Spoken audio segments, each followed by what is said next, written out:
Hi, thanks for purchasing our package. I will show you how to create your own gauge.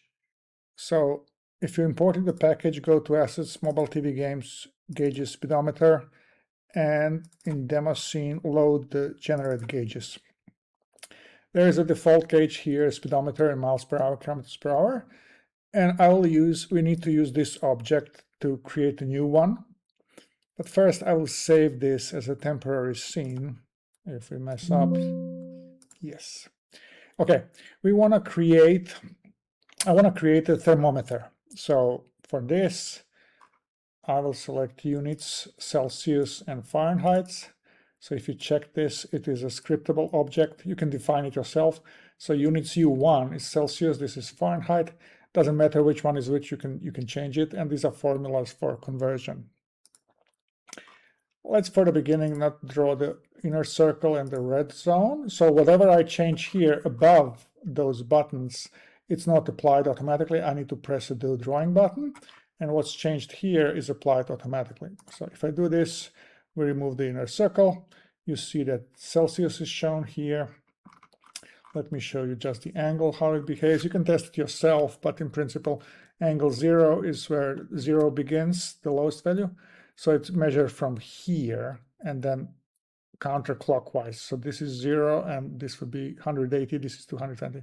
If we change it to, say, 200, it will move here. And then angle max is 260, so it's measured from the minimum clockwise 260. So if we put here 180, it will draw it like this.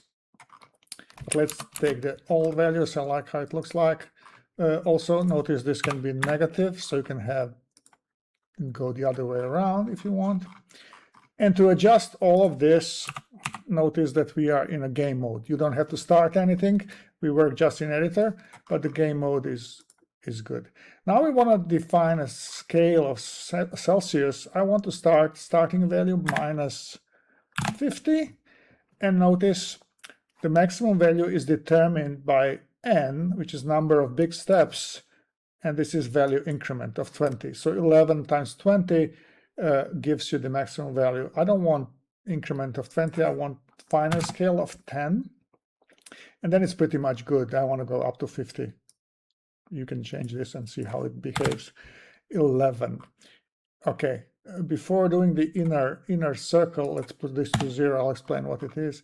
And now if we want the inner circle, we want starting value, if you know Celsius, Fahrenheit, this would be around minus 60, increment 20, and we don't determine number of steps.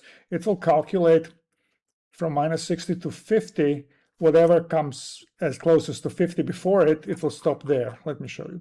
Draw inner circle, do drawing. So it starts at minus 60, we can start at minus 70 if we want to, see. But it will go until the last large tick is smaller than 50. So it ends up here, and we want a little bit more. You can add additional ticks here. You can add more. You can also, this can also be -1, for example. But let's say we want 1, and now it looks relatively good. Maybe we don't want minus 70, minus 65, but minus 70 is okay. Let's go. Oh, actually, let's go with minus 60. This is relatively good. And let's add a red line, which we can do which is normal for RPMs, for example. But we can do it also here. And then we can put it to start. Red line start. Okay. I will adjust it first. So let's say we want like 37 is already hot. And if we put now draw red zone, this is what we will get. And let's say we are happy with this. You can always test show value. The value is test value 60. Let's say test value 0. So this is 0 Celsius, this is 0 Fahrenheit. You can invert, which is outer plane, but it doesn't make sense now. The limits are still applied from minus 50 to 50. It would make no sense if we change this now, right? So you have to plan for that ahead. But this is fine. And let's say now we are happy with this. And for example, I want to change this Celsius to have degrees symbol. So I can go here. Notice if I do drawing, everything will be redone. If I type here manually now, this, I think it's Alt 0176. Oh, no. Alt 0176. Okay. This gives you Celsius. You can move it. So for this, you will go to Scene View. And let's say we want to move it a little bit.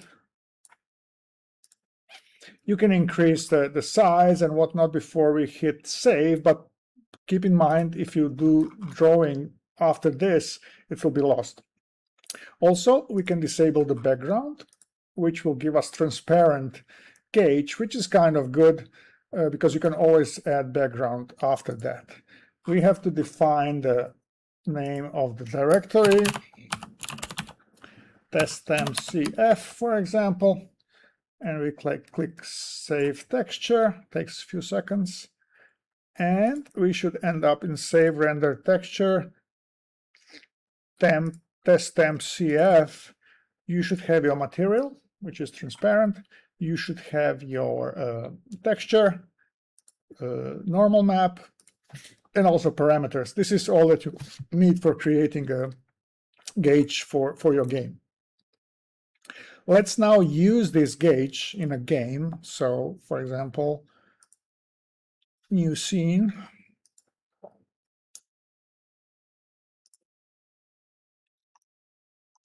Yeah, we can say we'll come back later to that. So if I want to use a gauge, there are several options. I can use it in CanvasOverlay, CanvasWorld. So let's do CanvasOverlay first. You can do the CanvasWorld. Again, Canvas, and now it's CanvasWorld. And also we can use just a regular 3D object. Let me turn on the gizmos. Scene view. Okay. I will keep this. And in order to get a gauge, we go to prefabs. And I have gauge for CanvasOverlay. I can add it here. Remember, this is our overlay canvas. And put it to 000. And then we can do, let's put it actually here. And in the game view, oh, this is not what I wanted.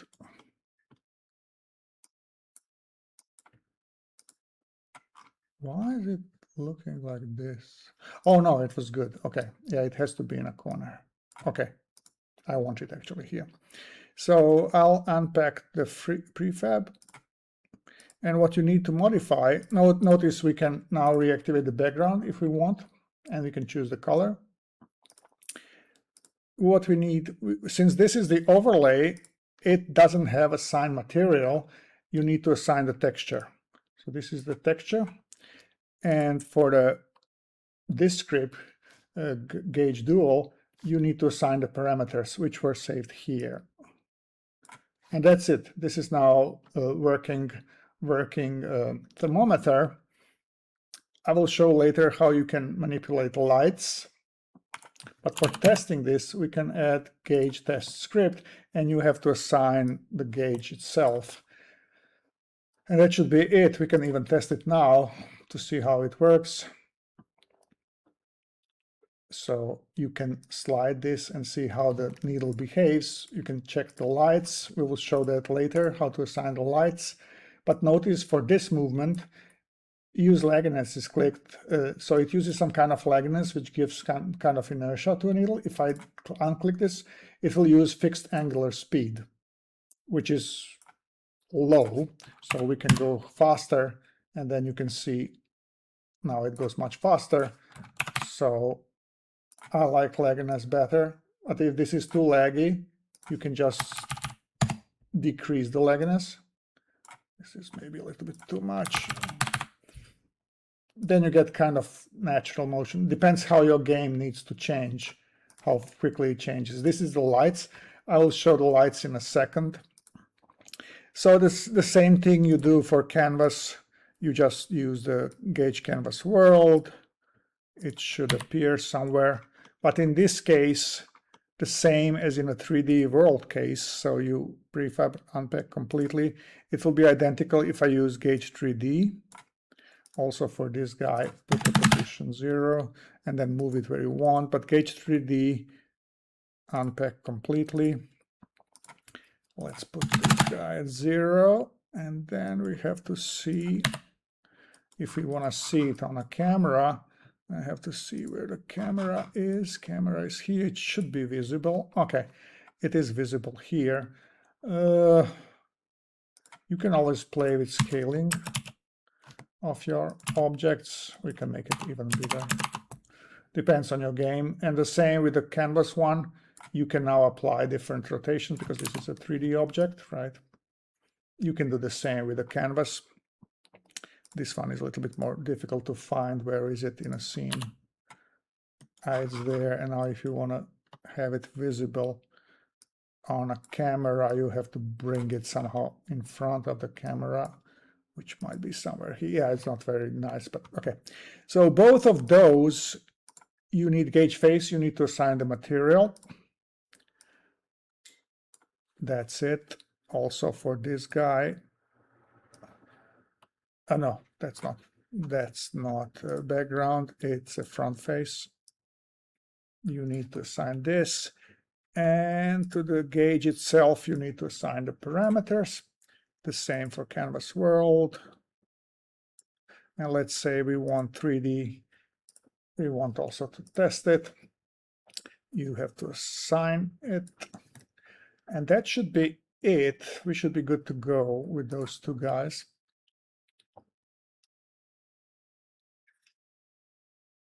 Okay, so 3D gauge shows -50.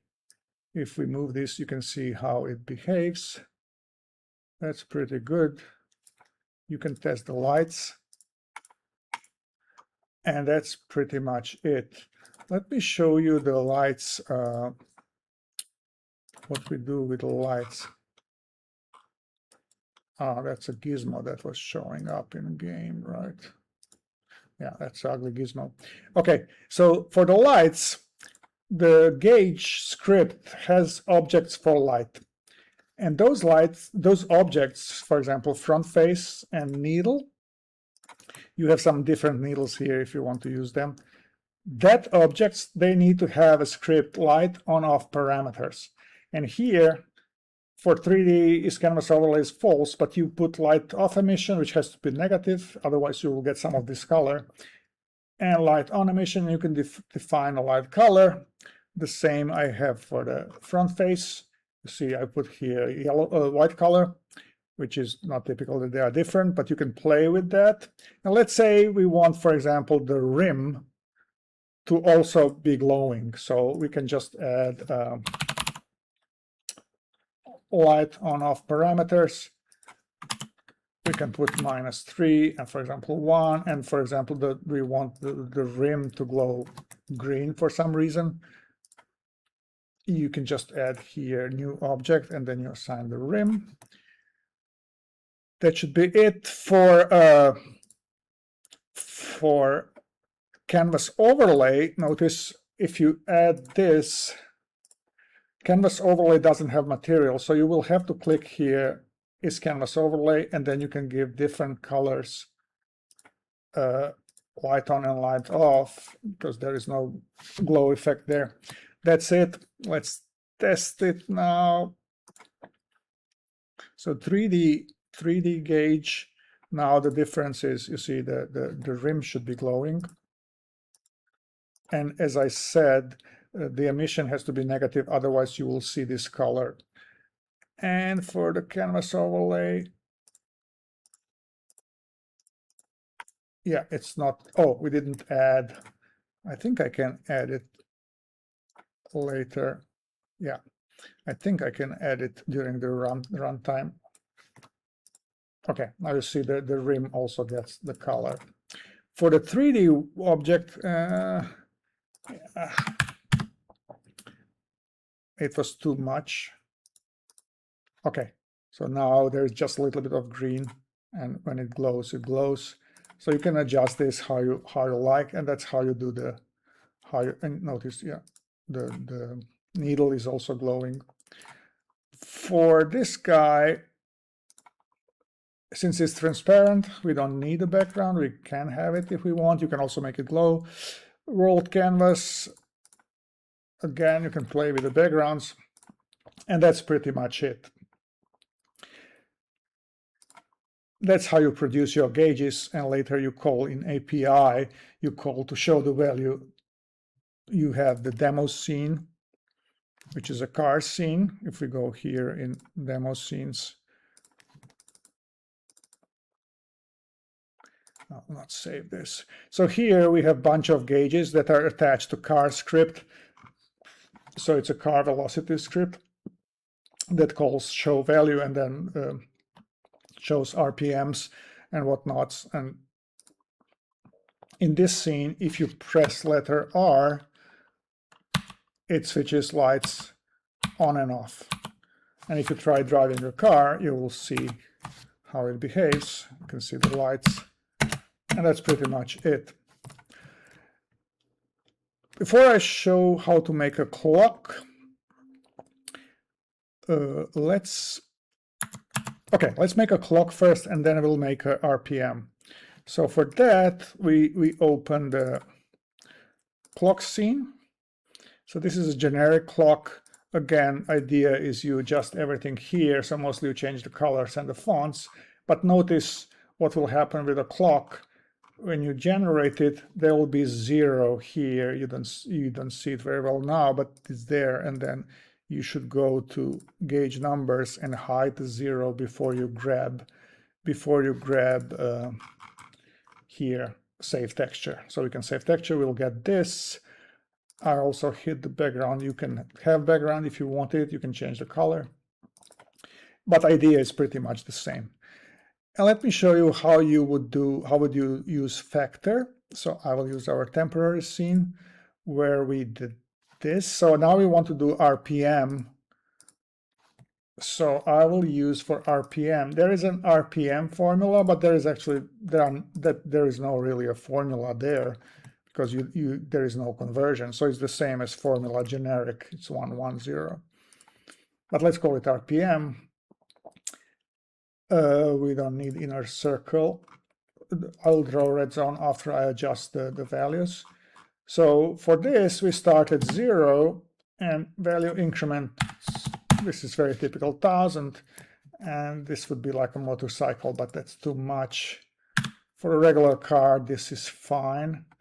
Notice it looks super ugly. So for that reason, we have a factor, use factor, which is 1000. And then if you redraw, it looks like this. You can use some cars, use that. You can use 100. And notice I have to move the RPM because it overlaps, it's ugly. I like actually the 100. I will move the main units. So if I move it, I don't have to worry about that being redrawn, but the text itself would be redrawn. So I will move this, probably move it up, yes. Okay, you can adjust, you can change colors, but that would be redrawn. So you can adjust what you want. What we want here, we want a red line. But notice, even though it says 70 here, for the red line, you have to give the full value, which is red line start, let's say 6700. Draw a red zone, and this should give us a red zone. So this would be RPM. If for some reason, as I said, you want it the other way around, you can do it. It will be the other way around. And that's pretty much it. Again, you can adjust other parameters and do save texture, give it a different name. Be careful not to override the old one. And that would be it. Let me show you the clock, and that will finish the video. So let's go to, I can still use the untitled scene. Okay, so the clock, the same as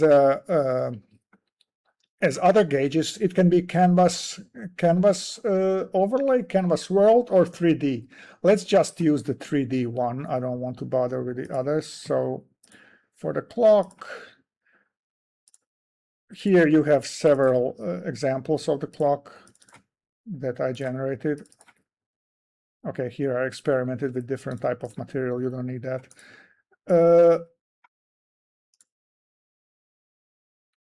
Let's find prefabs, clocks, and I'll just use clock 3D, which will be somewhere crazy. I can bring it closer to camera, or I can put camera around the clock. You can change the scale, whatever. Align with view, so now it should see the clock. Let's unpack it. Again, you have all the tricks with the lights. So the light elements, front face, you can see how it is defined. You can, same as dashboard.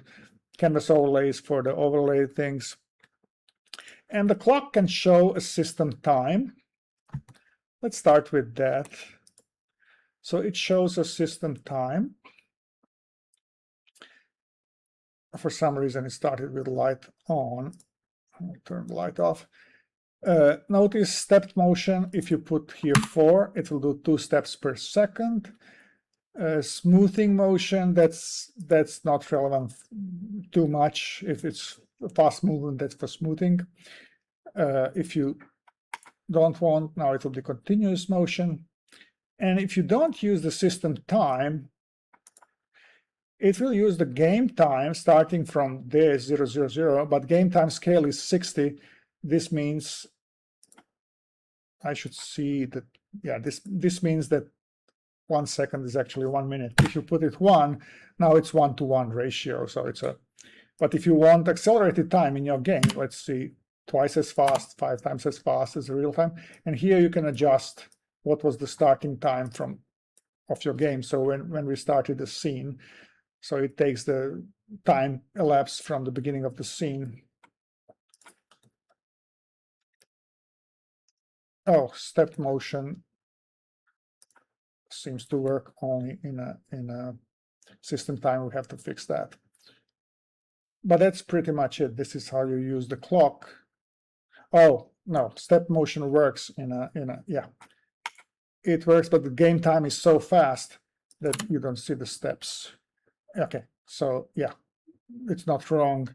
It works only that it's much faster. There should be a tooltip here. I don't know why it doesn't show the tooltip. It shows only now. No, well, so if scale is 60, then 1 real second is 1 game minute. That's too much, but maybe you want that in your game for some reason. Here you can adjust what is the starting time. When you start this scene, it will start from this time and then count from the, okay, let's do something that we can actually see. Let's say it's noon, high noon, so it should start from high noon. Yeah, you see, now it started from noon. And now the time flies. It's a little bit ugly like this, so if you don't need, you can just hide the needle, and that's it. And again, the light was on, the light off. And that's pretty much it. Thank you.